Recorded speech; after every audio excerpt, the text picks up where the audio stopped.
The part of you that is outside of form lives eternally in a formless world. An immodest statement, perhaps, but would you not be convinced of this if you could leave your body, exist in the formless world, and then return and exist in the state we call form?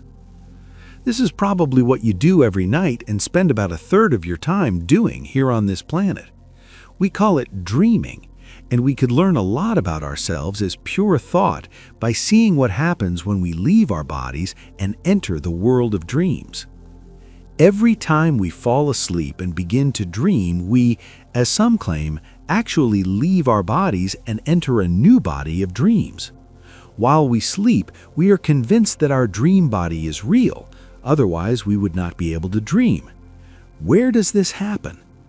Let's look at the rules that apply while we are dreaming and compare them to the rules that apply while we are awake. First, time does not exist in dreams. We can talk to someone who died many years ago, and that person will seem very real. We can return to childhood, and that too seems quite real while we are in the dream body. We can live an entire life in a 14-minute dream, and it is all real to our dream body. Second, during sleep, there are no causes or consequences. We can talk to someone we know very well one moment and chat with a stranger on the bus the next. We can do something with a result opposite to what happens in waking life. Third, dreams can have no beginning and no end. In the middle of a dream, we can find ourselves in a different place and then return, being many years younger than we were a moment ago. Fourth, in a dream, every obstacle turns into some kind of favorable opportunity. If in a dream we are driving down a road that suddenly ends in a precipice, we can turn this into an opportunity to fly above the ground instead of crashing. In chase scenes, we find an amazing ability to catch bullets in midair. Fifth, our reactions in dreams manifest in our physical bodies, but the things we react to are entirely illusions or thoughts. For example, if someone threatens you with a knife, your heart starts beating faster, and that is reality. But the knife and the person wielding it are illusions. And finally, if we slept 24 hours a day, that would be our reality. We are convinced that the body is real, but everything we experience in a dream is entirely in the realm of thought. There is no physical reality there. It is an illusion, and we understand this when we wake up. We spend about a third of our lives asleep, and a significant part of that time we have dreams, which are pure, formless thought that seems very real until we wake up.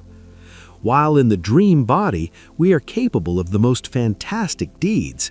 We can fly, transcend time, create anything we want. While we are in the dream body, experiencing a moment of our life in this world of pure thought, we can have a transcendental experience. In a formless state, we do not need our senses. We do not need to touch, smell, or feel something to know that it is real. Thought is real. To become a waking dreamer, you must learn to die while alive. Let's briefly consider the process of dying. It is indisputable that first, thoughts cannot be killed, and second, every form is in a state of transition. It follows that death must be very similar to the sleeping consciousness described above. We, our thoughts, leave our bodies when we enter our dreams, and then we, the thoughts that we are, return to our bodies for waking consciousness. Similarly, when we die, our thoughts leave the body and can look back and see the dream that we are alive, the dream we call our waking consciousness, from the same perspective from which we remember our dreams. This is a powerful idea. It can free us from the fear of death if we can embrace it.